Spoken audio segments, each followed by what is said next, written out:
It's the day before Friday. The weekend's almost here. It's Mother's Day weekend. I think I want to surprise my mother. But anyway, happy Thursday to you and yours. Welcome to Fearless with Jason Whitlock. I am Jason Whitlock, your host. We have an awesome, spectacular, fabulous show planned for you today. Two of my favorite fearless soldiers, Shemeka Michelle and Steve Kim, will be here. Uncle Jimmy will come in and help me with an approval rating off of my fire starter. And we're going to talk today about Dave Chappelle and what just recently happened to Dave Chappelle on show while performing in Los Angeles. And boy, do I have a take for you. All right, so let's get this fire and this party started. Will Smith did not beget Isaiah Lee, the 23-year-old wannabe rapper who attacked comedian Dave Chappelle. Black Lives Matter. That's who bred Isaiah Lee. On the surface, it makes sense to assume that Will Smith's slap heard round the world inspired Lee to run on stage at the Hollywood Bowl and tackle Chappelle Tuesday night.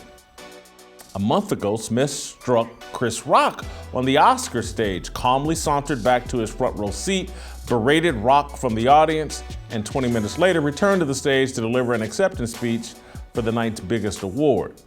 Will Smith and the Academy Awards set an ugly precedent.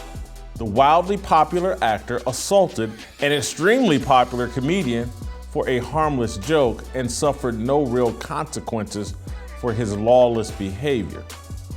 Like the rest of America, I'm sure Isaiah Lee took note of Smith's brazen act. But I'm equally sure Lee did not fashion himself as the second coming of Will Smith, a billionaire celebrity. No, Lee's role models are the entitled, angry, and identity-confused victims who fashioned themselves as social justice warriors under the names Black Lives Matter and Antifa, the enforcement arms of the Democratic Party and the LGBTQIA+ alphabet mafia. Like the rest of America, for nearly a decade, Isaiah Lee has watched BLM and Antifa rioters burn and loot cities, physically intimidate and harass their opponents without suffering legitimate consequences for their lawless behavior. If a BLM or Antifa supporter sees or hears something they don't like, they've been encouraged to take swift, violent action in response. Kamala Harris, LeBron James, and social media influencers will defend their actions and raise money for their legal defense. That is the fate Isaiah Lee envisions for himself. He sees himself as a mercenary in the BLM LGBTQIA+ replacement theory culture war. He expects to be treated as a hero among the Confederation of Revolutionaries, replacing, quote, Western civilization prescribed nuclear family structure with extended families and villages that collectively care for one another, especially our children, to the degree that mothers, parents, and children are comfortable, end quote. See, remember, that's the goal of Black Lives Matter. It was one of the organization's original public policy positions. BLM didn't say replace nuclear family structure, it said disrupt the nuclear family structure. It's the same thing. The alphabet mafia wants to replace God's natural order for family. That's the replacement theory destroying America. Dave Chappelle is a dues-paying member of a nuclear family. He lives in small-town Ohio with his wife and kids. That family structure informs his humor and point of view. It's why he's had such a hard time in Hollywood. He struggles to get completely on board with the Hollywood agenda. He complained about and subsequently refused to wear a dress for a role in a movie. He mocks transgenderism. The LGBTQIA+ wing of the alphabet mafia despises Dave Chappelle. They want him silenced. Shortly after being attacked, Chappelle jokingly described Lee as transgender. There's no evidence that's true. There is evidence that Lee fits the profile of a disaffected BLM and Antifa mercenary. Lee grew up a ward of the state and was eventually raised by an activist grandmother who died unexpectedly when Lee was 14. In recent years, he lived with his brother and his brother's girlfriend. Neighbors told reporters that Lee was volatile and easily frustrated. He posted social media pictures of himself wearing devil horns. He painted his fingernails black. Lee is not a Will Smith wannabe. Lee looks like the kind of guy leftist billionaires fly all over the country to promote mayhem whenever a white police officer harms a resisting black criminal suspect. Black Lives Matter created Isaiah Lee. America's rotting family structure created Isaiah Lee. The rot is far more than our rapidly rising divorce and illegitimacy rates. It's not just bastard and divorced parent kids running wild in major cities. Pampered, delusional, ungrateful, and bitter two-parent kids are running wild on college campuses. Too many American parents have prioritized money, flat screen TVs, smartphones, laptops, video games, lavish vacations, designer clothes, and multiple cars, well ahead of faith, authentic engagement, patriotism, discipling, and fostering a culture of forgiveness and gratitude. America has raised a generation of bitter and narcissistic radicals. Our young people are obsessed with recording their own personal history. They're stars of their own Truman shows. Isaiah Lee jumped on stage because he needed the content for his YouTube page and Instagram feed. It's the same reason thousands of idiots swarm Kenosha to protest the shooting of Jacob Blake, or Minneapolis to protest George Floyd's assisted suicide/murder. The protesters, they're content creators. In hopes of building a profitable following, they record everything on their smartphones. If they're lucky, they could be the next Sean King or DeRay McKesson. Isaiah Lee wants to be a rapper. That's about all he has in common with the Fresh Prince of Bel-Air. Everything else about Lee screams Jussie Smollett and Black Lives Matter. He's a bitter opportunist looking to elevate his profile and a sad victim of the decay of the American family. That's my fire starter. I've been watching everybody across the internet, on TV, make the allegation, this is Will Smith's fault. If Will Smith hadn't struck Chris Rock, Isaiah Lee wouldn't think that he could attack Dave Chappelle. Disagree. Isaiah Lee, I don't know him, but he's not that stupid. He knows that Will Smith is a billionaire celebrity and that he doesn't operate in the same space, atmosphere, altitude as Will Smith. That guy took his cues from the smash and grabbers, the rioters, the looters, the arsonists. That guy is someone who probably, after he gets released from jail, and once Antifa and Black Lives Matter get back, and it looks like that's going to happen soon with the whole Roe v. Wade protest going on, he'll be getting shipped around the country, funded by George Soros and other leftist billionaires, shipped around the country to cause mayhem in any city that's sponsoring the protest. That's the profile he fits. The people you saw burning Kenosha, the people that what was the guy, Joseph Rosenbaum in Kenosha, that Kyle Rittenhouse busted a cap in his ass? That's who this guy, Isaiah Lee, reminds me of, not Will Smith. And look, Rosenbaum, any of these radicals, the blue hairs, the nose ring types, the people with tattoos everywhere, I feel sorry for all of them. I really do.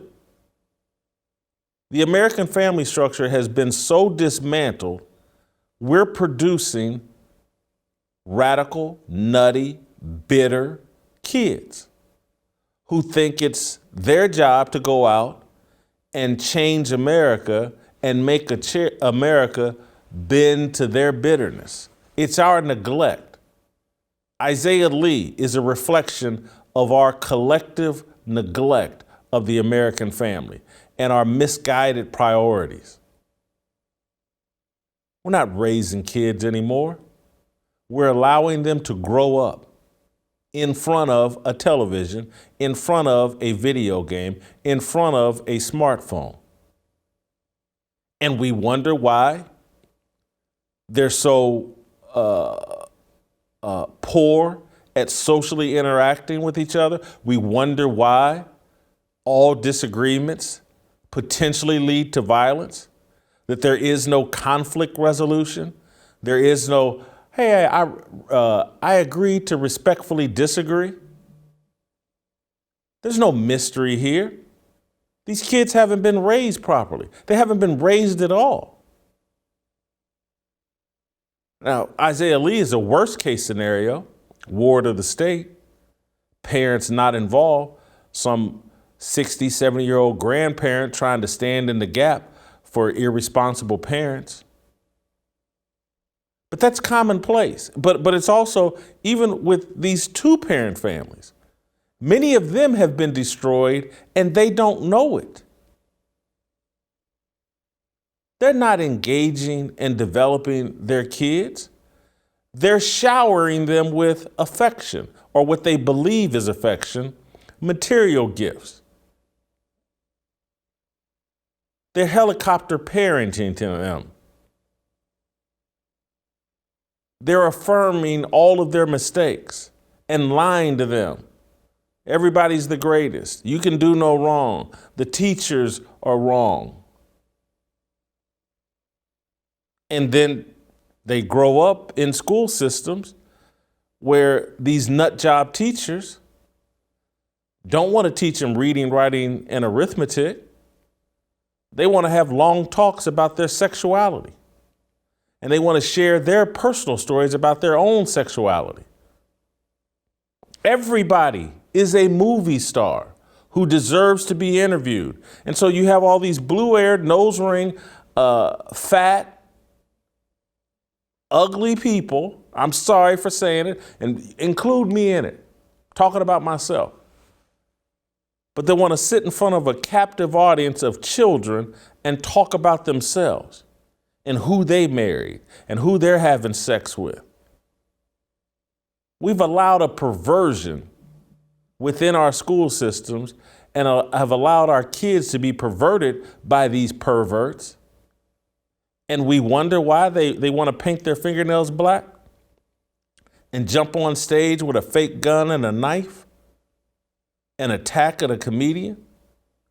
We've neglected these young people. Our family structure has been completely destroyed, and our priorities as families are completely misguided.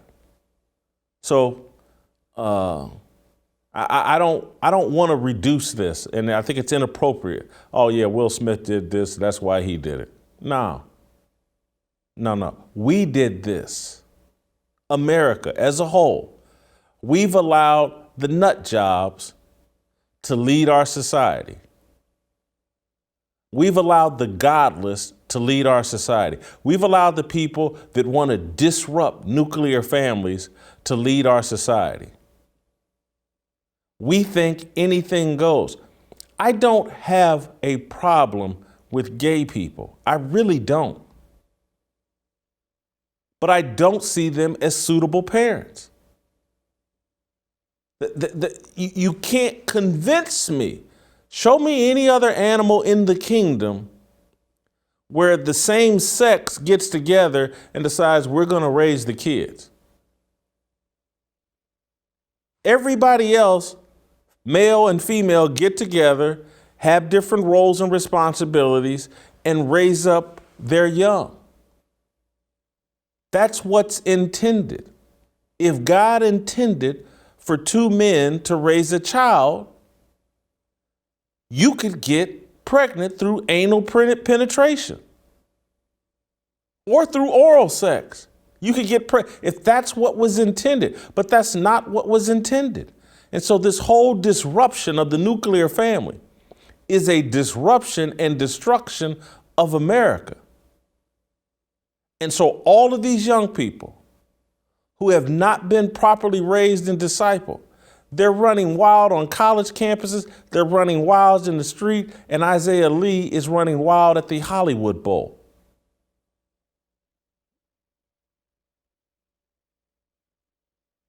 This ain't on Will Smith.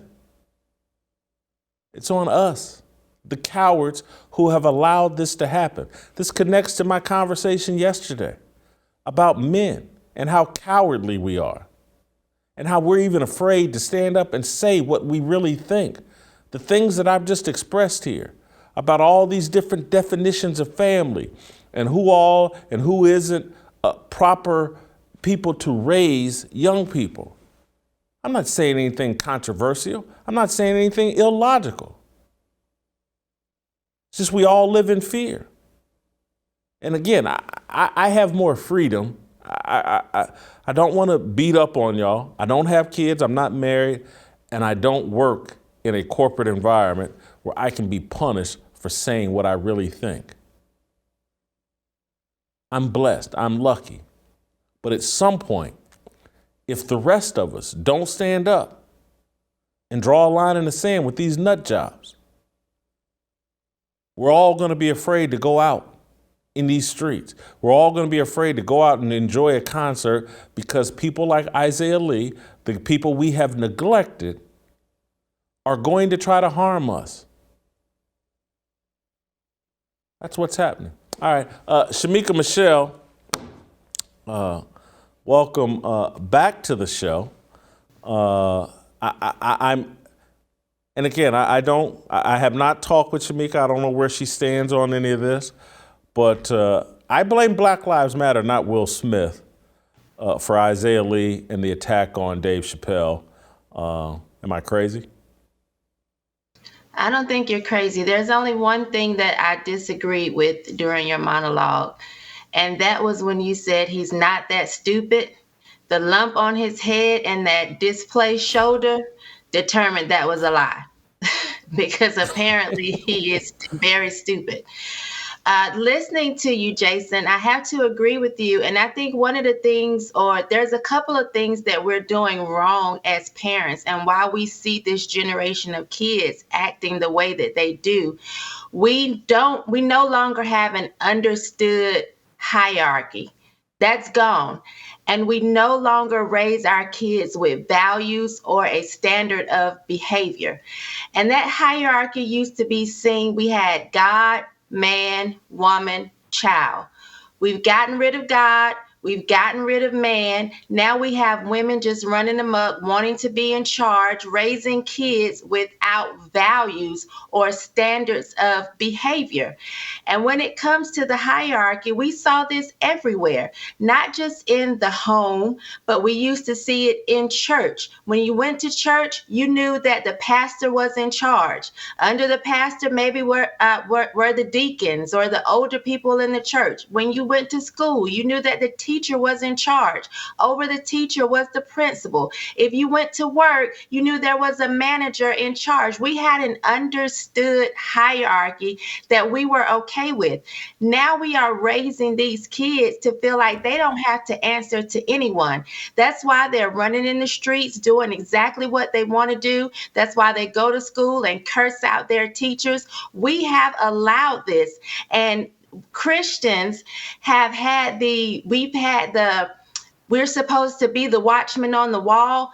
People have fallen asleep. Nobody's watching. Nobody's crying loud and sparing not. We're not speaking up. Everyone is too afraid. So we've watched them dismantle the nuclear family and also destroy values and hierarchy. And this is why we have these kids out here acting the way that they do. We have done this by allowing them to feel like they're partners with us. There's a doctor called Shefali Sayberry. She wrote a book called The Conscious Parent, where she teaches parents that you're supposed to be partners with your children and that you should teach them that just their existence delights you. That is crazy. Now, your existence, I love you because of that, but there are things that you have to do to delight me. You have to have good grades. You have to act like you have some sense. You have to respect me as a parent. You don't get to just walk around here and your very existence is supposed to delight me. And we have a generation of kids that feel like just their existence is enough. It's not enough. They have no standards of values and they have no respect. What you said really hit home with me and took me to one of the things I share often is that, and again, my parents divorced when I was 5 years old, but my father and mother stayed very involved with me and my brother. And one thing that was hammered home in my head constantly was, don't you do anything that embarrasses me. Don't embarrass his Whitlock name. And so I carry that with me even to age 55. It's like I'm responsible for not just myself, but making sure I don't embarrass Jimmy and Joyce Whitlock. And when the family structure has been so disintegrated, it's like Isaiah Lee, again, and through tragedy, who knows what happened with his parents. His grandmother dies suddenly when he's 14. But there's nobody whose name he's trying to live up to. And that's what I see from young people constantly from these tattered and strong families. It's like they don't care about their own name or feel like they're out representing other people. And Lord knows no one, we certainly have thrown out like, oh, I'm a Christian and there's certain things I have to do because I'm a Christian. That doesn't even cross our minds anymore. But it also doesn't cross their minds like my parents, my brothers and sisters. If I do some crazy stuff, it's a bad look for them. And my father gave me the worst whooping. And I don't know how I feel about whoopings now, but they certainly helped me. But my father gave me the worst whooping for farting. And I didn't understand why it was such a big deal. But in his mind, it embarrassed him. And so don't you dare fart out loud. Don't you do, people looking, blah, blah, blah. And that's the worst whooping I ever got from my father because he told me not to do it. And I did it again. And he's like, boy, you thought I was playing. But my name representing Whitlocks, and just to be completely honest, Whitlock really ain't my last name because my father never knew his father. But I carry that name, and my brother carries the name, and my mother, even in divorce, even carries that name. We carry it with pride, and I don't want to do anything to embarrass my mother or father or brother or my stepsister or anybody connected to the Blaze. But this 23-year-old boy is just out there drifting in the wind and trying to make his own movie. First of all, I want to say thank you to your father because he just lifted a weight off my shoulder. Me and my kids were laughing recently. My oldest daughter, when we were in church, she was about 3 or 4 years old. No, she was probably older than that, maybe 5. A woman came up to her and snatched one of her ponytails. And so she snatched the lady's hair back, but the lady had on a wig and snatched it off. I was so embarrassed. That was probably the worst whooping she ever got. So now that you got whip for a fart, I feel a lot better. I feel like that was a little justified. But yeah, we have to do better as parents. I think that we, of course, a lot of times we may have felt that some of the values our parents placed on us were a little burdensome.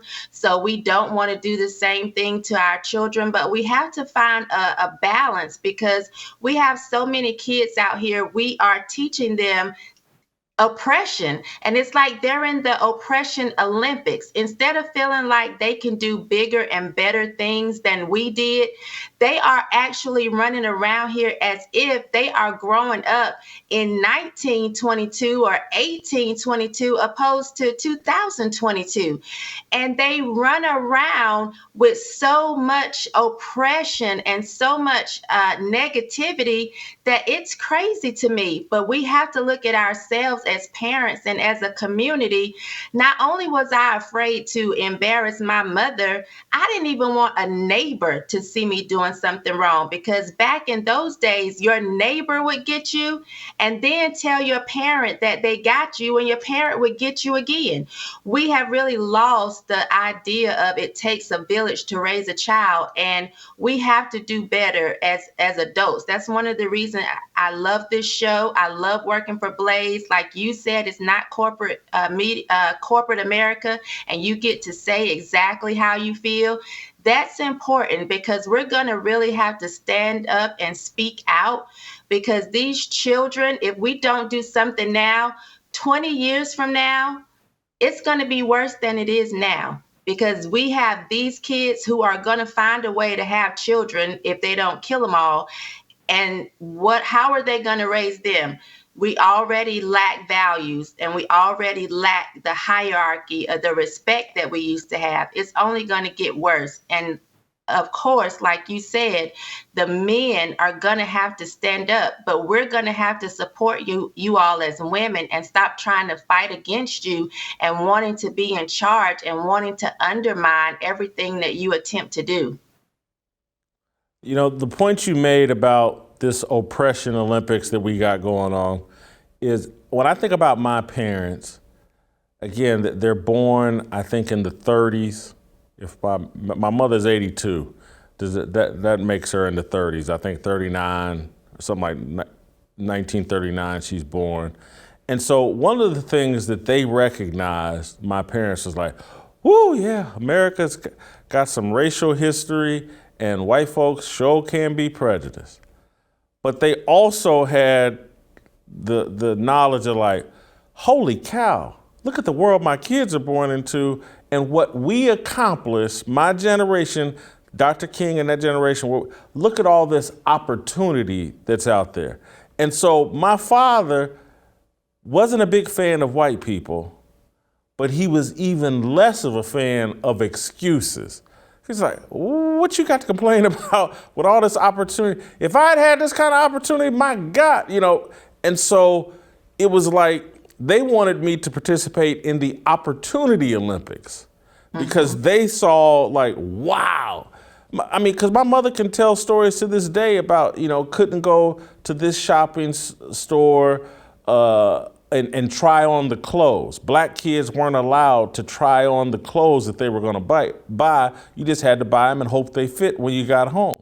And she saw dramatic change and saw dramatic opportunity, and did everything to make sure that me and my brother could go get that opportunity.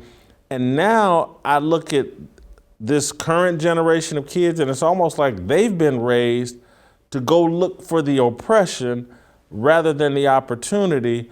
And that's because this latest generation of parents, my generation of parents, clearly have just have been misled. Someone has told them, go look for oppression. That's where your value is. And that may be because so many of the black middle class elite use perceived slights as a way to elevate themselves in their corporate jobs and to threaten their white supervisors or employers with accusations of racism. And so maybe the accusations of racism or oppression is the greatest value they feel like they bring to their job, where I just have never felt that way. It's like, no, I can write the best columns in the country. I can go on TV and talk as well as anybody in the country. I got ideas and blah, blah, blah. I don't need to accuse you of racism to justify my value. I just, there's so much opportunity, and that's what I just see for young people, and instead they're out looking for oppression. Yeah, some things we have to just go back to the old school for, Jason. You know, my children all have more updated iPhones than I have. And I can tell you, if my daughter with an iPhone 13 were to come to me and have any excuse to not excel, I would slap the black off her. There's no way, with everything that has been afforded to you, everything that's been placed in front of you, that you won't do your best. And we have to just, some things, if it ain't broke, don't fix it. And one of the things we were required to do was to excel. It didn't matter. It didn't matter if our parents told us we had to be 10 times better. This is what was required of us. We had values or standards of behavior, and that's what I give my kids, and that is what we have to do. Some things don't need to be changed. Progression is not always the answer in every situation. Some things we need to just stick to what works, and having values for our kids and making sure they reach those standards, that worked. We need to get back to that. Shemeka, thank you for the time. I'm going to move on to Steve Kim. But before I do any of that, I want to tell you guys about my friends at Patriot Mobile. Now the DHS has created a department designed to combat disinformation. One has to wonder what's next. Free speech is under attack, which is why I'm proud to support Patriot Mobile, America's only Christian conservative cell phone provider, and they are passionate about free speech and your constitutional rights. Patriot Mobile has plans to fit any budget, and their 100% US-based customer support team provides exceptional customer support. Go to patriotmobile.com/Jason or call 972-PATRIOT. Get free activation with the offer code JASON. Veterans and first responders save even more, so make the switch today. It's time we support companies that love America, love you, and share our values. Be a good, fearless soldier. Support Patriot Mobile. Steve Kim. X. Yeah, 모두 다 빨리 박수 쳐 기다리지 말고 서둘러 Reason that I'm back is to feed you raps and I see that you are 배불러 So fly All right, welcome back. Time to roll out to Los Angeles and bring in the Korean Cosell. Talk a little LeBron and Lakers, Draymond Green.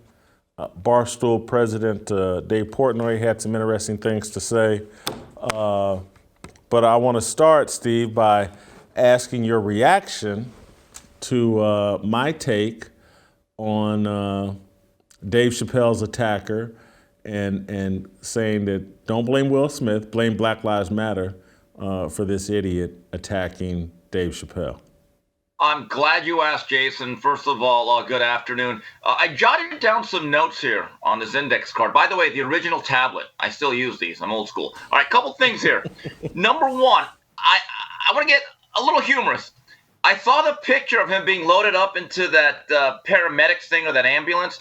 He looked worse than Martin Lawrence during probably the most classic episode of Martin ever, when he ended up boxing Tommy Hearns. You remember that? They're doing a charity event. The hitman is hitting on Gina. Martin got upset and he called him the Get Hit Man. And then Tommy Hearns blasted him like he was Pepino Cuevas in that classic last scene where Martin comes out looking like a Baker's chocolate chip cookie. Maybe the greatest scene ever in sitcom history. But the interesting thing that's interesting to me about it, the point that you made about him being trotted out and now being used as a symbol for a certain cause or a certain philosophy, which is really the philosophy of grievance, as Thomas Sowell once dubbed it years ago. The hypocrisy is the very same people that will stick up for him on social media. They might even bail him out, may fund his legal defense, fly him out to different rallies. These very same people if they had to live next to him, would be horrified. In fact, that's the reason why all these people live in gated, mostly white communities, because they don't want to deal with it. In fact, I saw a video earlier this morning from a black conservative perspective, a BCP, Greg Foreman, does a great job, watch him often.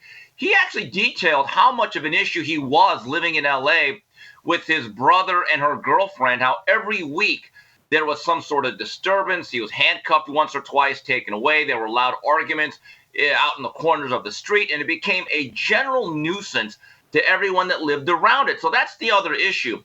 Now you talk about the aspect of doing this for attention, or as they say now, clout chasing, or trying to be the next superstar. It reminded me of the only presidential assassination that I think me and you have actually lived through that we can remember, Jason, is 1981, John Hinckley, when he tried to shoot Ronald Reagan, I believe it was in Cincinnati. And he did it to gain the affection of the actress Jodie Foster. So this is nothing new. This has been done before. History repeats itself. But on a larger scale now, because of social media, you're right. You do something like this, at the very least, you get your Andy Warhol, what we all call the 15 minutes of fame. Yeah, we'll see how far he can milk that 15 minutes, and he may be able to milk it a great deal, because I do think the transgender community is probably going to rally around him. He attacked their favorite target, Dave Chappelle. All right, Steve, I don't know if you saw this, but Stephen A. Smith, not Stephen A. Kim, suggested that the Lakers trade LeBron James. He says that Russell Westbrook will be virtually impossible to move. Anthony Davis is a finished shot horse. He hasn't played basically half of the last 2 seasons. And so if the Lakers really want to improve, they should consider trading LeBron James for some young talent, perhaps Cleveland. So you rattled off some other places. What's your reaction? Can you trade LeBron James, who averaged 30 points this year and doesn't look like he's going to slow down anytime soon? Oh, look, you could trade him. There's still value. The question is, who wants to deal with all the other stuff that surrounds LeBron? Here's the alarming thing about LeBron James, who, when he's on the court, is still no worse than the second or third best player at that age, which is amazing. I don't think there's ever been a guy that old in the 4 major professional sports that was still this good or just flat out dominant. The issue is, you go back to his first year as a Laker, Jason, he's no longer AC Green. For a very long time, he was incredibly durable. He's not durable anymore. But also, you talk about the ancillary issues, which me and you have discussed. I believe the Lakers do have to move on. I've actually read reports that in their head coaching search, there's not a lot of guys lining up to want to go into that toxic waste that LeBron has been a large part in creating. This is what LeBron James has been throughout his life. For the first half of his career, or the last 2 years of his high school life in Akron, Ohio, all the way till about 2015, he was that young, fresh supermodel. Then he became the baddest girl on the block, and he was a dime. Then even at the end, he's by far the best-looking girl at your 10-year reunion. Then you get to the 20th reunion. Now she's got 3 kids, some cellulite, some cottage cheese on the thigh, and she's got 3 kids. And the guy literally is saying, well, at the end of my career, you have to have my son. So literally, he is like that really good single mom who's depreciating looks and her value. She's actually bringing along some luggage. And I've always said this about guys like LeBron. I call them LAX or LaGuardia. They bring a lot of baggage. So the question is not if you can trade them. The question is, what can you actually get back in return? Well, if you're a team trying to win a quick championship, and I think Stephen A. suggested the Miami Heat as a possible destination. And, I think he threw out Bam, No way. Adebayo, and Tyler Hero, and as potential trade options. But Jason, if you are Miami and you want to get No. him, I mean, no. hell to the no. If you're Pat Riley, I really believe, I don't know if he's ever said this, there still has to be some raw feelings from the way LeBron left years ago after what was relatively, well, actually, it was a great 4-year run. I believe they made the finals 3 or 4 times, won 2 titles. I give the Heat credit. They are an organization that knows how to adjust on the fly. Pat Riley took that LeBron experience, got what he wanted out of it, and now it looks like the Heat once again are a very, very solid, stable franchise. What has been the history with LeBron James? Great early success. Then comes the restlessness period, and then he leaves you really with rubble. Right now, if you're the Miami Heat, you've got a good thing going. Why break that up for a guy that's at the very tail end of his career? It makes no sense from their standpoint. I'll throw out another one that I found very interesting because it made Molly Karam gasp. He was like, "Hey, Donovan Mitchell wants out of Utah. He's a potential star." And Molly, what about his family? What about his family? It was so his family can't live around all those white people in Utah. Steve, that would be miserable. That would be horrible. You know, he's got to be in LA, hey, Molly, in a gated community. Miss Carol, with all due respect, his family now lives around white people. In fact, LeBron and his family have been living around white people for about 20 years. Give me a break. Now, if they want Pepsi, Coke, or any type of coffee, that might be an issue in Utah. But look, you can work around those things. But Molly, they've been around the white folks. They're fine. Let's move on to another interesting topic in the NBA. Draymond Green. Draymond was tossed from game 1 of the series with Memphis. He complained about that. He went off on fans, I believe, after game 1 or game 2. He flipped him the bird and has been in a little controversy there. And it leads me to a question about Draymond Green being, in my view, overhyped. And I say that not to denigrate him as a player and a force on the court, but I think he's so volatile personality-wise, and people forget. Draymond cost the Golden State Warriors an NBA title. He's the one that allowed LeBron and the Cleveland Cavaliers to come off the deck and erase that 3-1 deficit in that NBA Finals series. And so, as much as Steph Curry and Klay Thompson deserve a lot of credit for that Golden State dynasty, there's one, and you know, Kevin Durant obviously gets some credit as well, but if Draymond Green had held his composure there, if he hadn't let LeBron bait him into a confrontation, that really is, in my view, is what allowed Cleveland to climb out of that 3-1 hole. And so I'm not denigrating Draymond as a defender, as a facilitator, as a glue guy on the court, but his personality is so volatile, and volatile in it, because I don't remember Dennis Rodman ever costing his team an important series.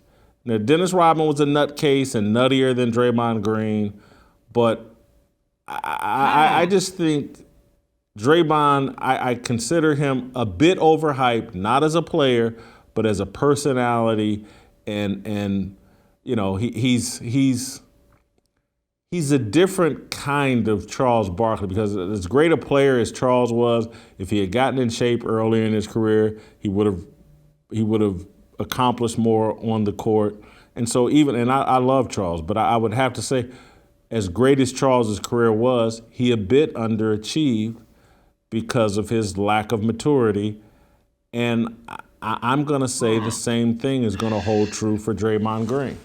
Well, wait a minute. Let's go back to Rodman never costing a team with his behavior. I remember, and I'm sure you do too, remember when Akeem Olajuwon absolutely undressed the Admiral David Robinson in his MVP year? That's the season that the Spurs were favored to win the NBA title till the Rockets got to him, and Akeem Olajuwon just had one of the greatest series I've ever seen. Rodman's behavior towards his coach, and I remember him taking his shoes off on the bench, kind of pouting. That wasn't a great look, and I'm a big Dennis Rodman fan. Now, the comparisons with Charles Barkley, I think it's a little unfair. Bottom line is Draymond Green, for as valuable as he is and his versatility and the role that he plays, is very vital. Charles Barkley was an elite number one. Draymond Green, if he's the best player on your team, you're going to have a very limited team. So I don't like that apples to oranges comparison, to be honest with you. Here's what I don't like about Draymond Green. He tries to be, on one end, Rowdy Piper, Mr. Mean, the heel, and then tries to be Hulkamania. Look, buddy, if you're going to stick the coconut in Jimmy Snuka's face, you're not going to be the fan favorite. You need to embrace it. Just the way Bill Lane Beer did. Rick Mahorn. That's what I loved about. As much as I hated the late 80s Pistons, I actually began to like them because they stayed on brand. In fact, you know what, Jason? This is going to surprise you. After watching the Last Dance, I respect the fact and enjoy the fact that the Pistons were very bitter and mean and nasty till the very end, and they just walked off the court in the 91 Eastern Conference Finals. That's what you are. That's what you are meant to be. You're not nice guys. You're poor sports, and I love you for it. What I don't like about Draymond Green is, on one end, he plays like McNasty, and then he tries to be Mr. Media friendly and like trying to explain it. No. You can't have it both ways. You either have to be this guy or that guy. You can't be both. That's my biggest issue with Draymond. All right, let me move to a final topic I wanted to cover with you. I don't know, did you see this video from Dave Portnoy where he's talking about if Roe v. Wade gets overturned, he's going to vote Democratic. Let's watch the clip. If that is an issue, I'd vote Democrat. So it's a great ploy. I don't understand, and I thought this in my head too. It's like theoretically Republicans are like less government, small government. So like, shouldn't Republicans be pro-choice because let the person, now I know the argument, yeah, you don't want the federal government making the laws, you want the state, but overall, the less government is just let a woman do what she wants with her body. Keep the government out of it. That's to me what that is. It's like, yeah, you can't ban it. If a woman wants it, great. She doesn't want it, great. Her choice. No government. Less government. That, whatever. Mm-hmm. It's a crazy thing. It has to be said. People, I'm sure some people are like, that's not your thing. They're going to be mad. It's a super sensitive issue. I don't care. Certain issues, you have to be like, what the f*** are you talking about? This is one of them. All right, so that's him talking about Roe v. Wade. I don't know if it's in this podcast or something he said earlier about why in 24 he thinks Joe Biden would be a better president than Donald Trump, which is amazing to say. And so I've been a fan, supporter of Dave Portnoy, but I think we could be looking at a jump the shark, move away from the brand authenticity moment here. This to me, Dave Portnoy has been beat up so bad by corporate media, and they've gone after his personal life, and I think he's so petrified of being Me Too'd that he's now saying inauthentic things. I think he's saying the deal about Roe v. Wade, and I think he's jumping off the Trump train to try to keep the Me Too crowd off his back. Right. I mean, all this talk of Roe v. Wade started coming up on my timeline, and I'm thinking the only thing I care about this week is Canelo versus Dimitri Bivol. And you start looking into this thing, it's this. First of all, it's really about federal rights and state rights. No one is banning abortion, which she pointed out. Jason, like you, I have a great admiration and respect for Dave Portnoy. You don't have to like him, but I just respect his business acumen and the fact he's a real American capitalist and he's a go-getter. But as I said with Draymond Green, he is trying to please everyone. And when you try to please everyone, many times you please no one. And look, I don't know what he really feels about Biden. I don't really get into politics that much, but I will make this statement. Our dear country that I love, we could not take another 6 years of weekend at Biden's. Yes, I said weekend at Biden's. I went there. I look, and I'm not even saying that should be an endorsement for Donald Trump or anybody else. But with everything that has gone on in our country and the state of our current union and our culture, then you look at economics, you look at the cultural shifts, you look at the educational systems. Roe versus Wade, to me, wouldn't even crack the top 5, 6, 7 issues in my view in terms of what is going on in America. I would just like to ask Dave one simple question. Do you actually think that Biden is doing an effective job of leading the country? That's what I want to know, because it's one thing to say, well, I think he's going to win if Trump is his main rival. She may or may not be right. I'm not sure about that, but I would like to ask him, do you actually think Biden is worthy of another 4 years after this term? But again, I think you make a great point, Jason. He's now trying to play nice or placate the very same people that tried to destroy him about 7, 8 months ago. And I'm not so sure that's the best way to go about things. Listen, I'm glad I'm not in his shoes and endured the kind of attacks that he has. But I there's a reason why, if you're going to be that guy, if you're going to stick your finger out at the establishment and thumb your nose at the establishment, you got to have your own house in order and cleaned up. And again, it's like, I said this respectfully at the time. It's like, hey man, you're a multimillionaire, you're leading a corporation, you got 300-400 employees counting on you.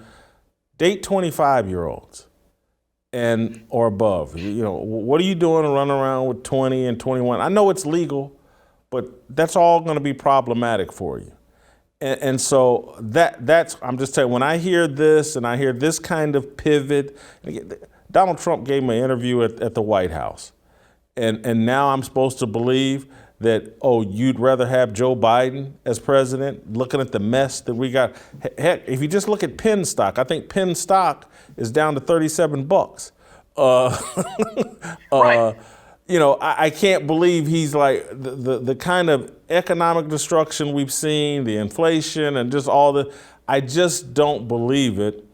And I just see it as like, well, they got him. They've beaten up on him so bad that he's finally giving in. And, you know, Roe v. Wade, ladies, I'm with you. And Trump resistors, I'm with you guys too.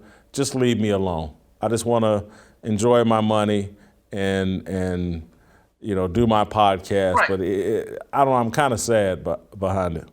Yeah, and Jason, and the problem is, once he made those comments, I know that he has created a very large audience, probably tens of millions. I think they call them stoolies, that hang on his every word, that have the same mindset. They have the same philosophies in terms of life. And once he said that, I guarantee you he probably turned off a good number of his own constituents. So it goes back to what I said a couple minutes ago. You try to please everybody, oftentimes you please nobody. Those guys have stuck with him, the Stoolies, for a long time. But, you know, a lot of Barstool has gone woke. He's surrounded by woke employees. And again, if you look, pardon my take, their most popular podcast, it's really woke. You know, it has this feeling of being rebellious or whatever based off perception, but that thing is as woke as it comes. And so Dave's kind of been out on an island on his own, in his own company, and he's finally bending. Well, someone will replace him. There'll be. We so saw the same thing with Bill Simmons. Right. Well, it's like that guy that creates a great restaurant, right? And it's a hit. Every plate is good. He makes a lot of money. But as soon as you begin to franchise it and it becomes a corporate entity, like the McDonald's guys, right?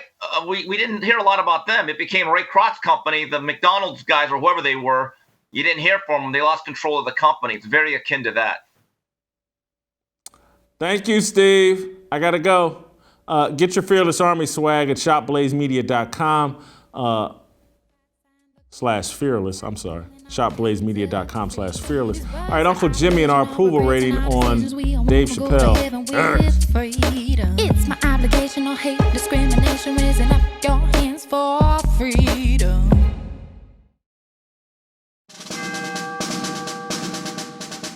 We must exist in a state of man glorious, as we are protected by the red, the white, and the blue. But remember, the mind is the key. The fearless soldier pledges to place God first and foremost in his everyday endeavors of life. We, the fearless army, are one nation under God, indivisible, with freedom and a belief in the American dream. The men bold enough to join our movement comprise what we like to call the New Dream Team. We are leaders of our families, our churches, and of this nation. We reject the seeds of division that are planted by corporate media misinformation. We affirm that all men are created equal and are endowed with inalienable rights, which are granted by our Heavenly Father. We are bound by honor to accept God's challenge, to take the flag and lead, to cherish, to protect, and to nurture the life of our unborn seed.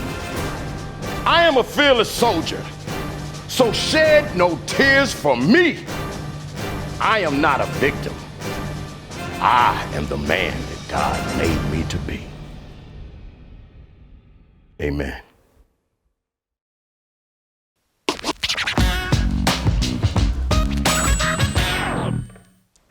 All right, welcome back.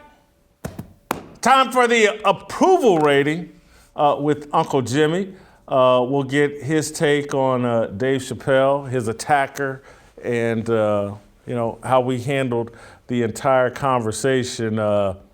Jim is someone that does comedy and has seen, we've seen Chris Rock assaulted, now Dave Chappelle assaulted. Are you afraid for your life?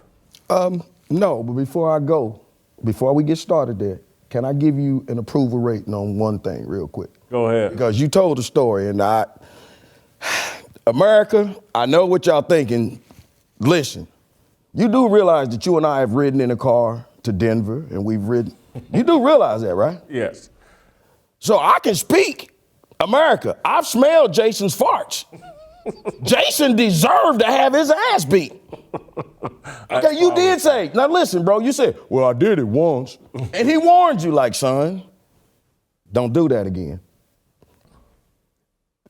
You thought it was a joke. Hard head makes a soft behind. Anyway, bro, you deserve that. That was well deserved, man. And I still haven't forgotten it. And that had to be, I'm 55, that had to be. Hey, man, I got in trouble. 46 years ago. I hate to even say this, but I got in trouble for the Marines, in the Marines for the same thing. In the Marine? Or? I got in trouble in the Marines for the same thing.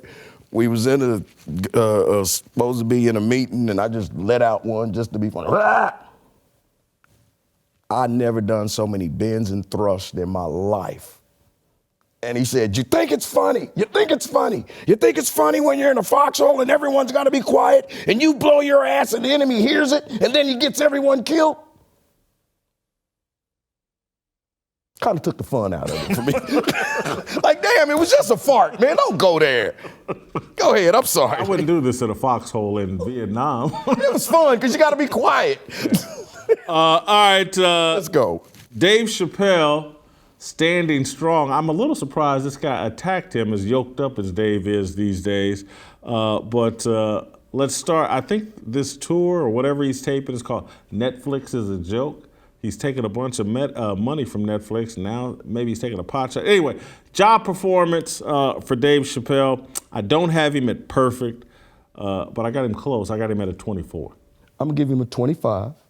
And I'm giving him a 25 because remember, he had the Chappelle show and he was on top of the world. He walked off and left millions of dollars on the table And what did the industry tell us? The industry told us Dave Chappelle left that money on the table so he could go to Africa and smoke crack. We didn't hear from Dave for 6 or 7 years. Dave just popped up about 4 years ago, back on the scene. That's a job performance, to go down and come back up. Give him that. Come on. We forgot they told that story on Dave. I know. I think Dave, and again, I do believe Dave thinks that was a story and not the truth. And oh, yeah, it was a story. Not what he was doing. Exactly. Over in exactly. But that just kind of Dave doesn't fit the Hollywood narrative. That's what that dude has telling stayed you. in Ohio, stayed with his wife and kids. And again, I don't know all the details of his personal life, but I do think his point of view and his sense of humor is influenced greatly by the fact that he's stayed in Ohio. He's not out in Hollywood, in the land of LA and all the, sexual gender dysphoria issues. So anyway, character, I'll give Dave a 22. I've marked it. He's lost 3 points because he's a cigarette smoker. I don't get that in 2022 why Dave still continues to smoke cigarettes, so I marked him down character there wise. 22. I'm sure that if you probably asked Dave Chappelle, he would probably tell you the only reason I smoke cigarettes on stage is because I can't smoke weed. Anyway. Hey, man, I give Dave, for character, I give him a 25. Honest to goodness. Because if you watch the whole video, seriously, if you watch the whole video, even after he went back because he came back on and did the whole set. Finished up. Did you hear Dave crack jokes about, his hair was so spongy? I did not catch that. Bro, he was still cracking jokes. So that's a professional, man. Jamie Foxx was on stage hype, like, yeah, we can. He's like, yeah, man, look here, man, but his hair was so spongy. That's a professional. Come on, man, let's go. Authenticity. This is my lowest score. I'm going to give him a 17 because I think Dave pretends to be a Trump hater. I don't think he hates Donald Trump at all. I think that Dave, again, Dave's honest, but only up to a point. So I give him a 17. Well, I'm going to give him a 25 again because I believe, there's a lot of truth in there's a lot of truth in your comedy, right? And I always talk about one of my favorite characters of Dave Chappelle's when he do Rick James. Dave Chappelle been telling y'all, what did the 5 fingers say to the face? He didn't believe him. Smack! Jason, that dude went to a Dave Chappelle concert. He ended up at a Gap Band concert. Talking about boots upside your head. Come on, man. Boots upside your head. Yeah. That's authenticity. Ended up in a hospital, yeah. It factor. I don't know if you could be more it than Dave. I'll give him a perfect score at 25 in it factor. He is the biggest attraction in comedy. You know what, man? I think, you said Black Lives Matter and you said that they had something to do with this. Jason, I'm gonna be really honest with you and tell you what really bothers me about this whole thing about Dave Chappelle, about Will Smith snapping Chris Rock. It's because America has set the precedence, and you talk about it all the time. The only way you can kill a black person is if you're a white cop, right? Don't matter if black people kill black people, right? So, but if a white person would have attacked, okay, we wouldn't be having this conversation. But since a black person did it, it's okay, right? Because remember, we're all through YouTube, we see ghetto brawls and we know how we act on the streets. But now it's getting acceptable in the highest places, in the highest stature. So here's what bothers me, man, honest to goodness, man, and this is not a joke. We set the standard that says it's okay to attack a black man while he's doing his job, right? Hey, man, who is the most important black man in America right now? Clarence Thomas. And this Roe versus Wade. The only way you're going to stop this, and you got about 43 days, you got to have 5 votes. If you lose one, this bill is not going to pass. They got to find a way to do it. You're setting Clarence Thomas up because you're trying to tell people that this is how you stop a black man if you don't like what he's doing on his job. I'm sorry, man. I know it wasn't funny, but I had to get that in there. That's actually pretty good. It's something to think about. It's a good note. So you got him at a 25 in it factor. He's a fool. He's blazing, man. We love Dave, man. I'm sorry. Dave at an 88 smoke show. Jim's got him at 100 blazing hot. Because he told you he realized what BLM means. Black licks matter. Especially when they get upside your head. Step on your point about Clarence Thomas. Okay. That's something to think about. And again, that's not said as a prediction, but it is said about like what is our culture? Where are we at on violence against black men? I think we're kind of for it. That again, whether you are the perpetrator or the victim of it, we're gonna celebrate you. And you know, maybe that, you know, anyway, something to think about. All right, that's tomorrow. We'll see you tomorrow. I just want upon a beat. I just want upon a beat. I just want upon a beat. I just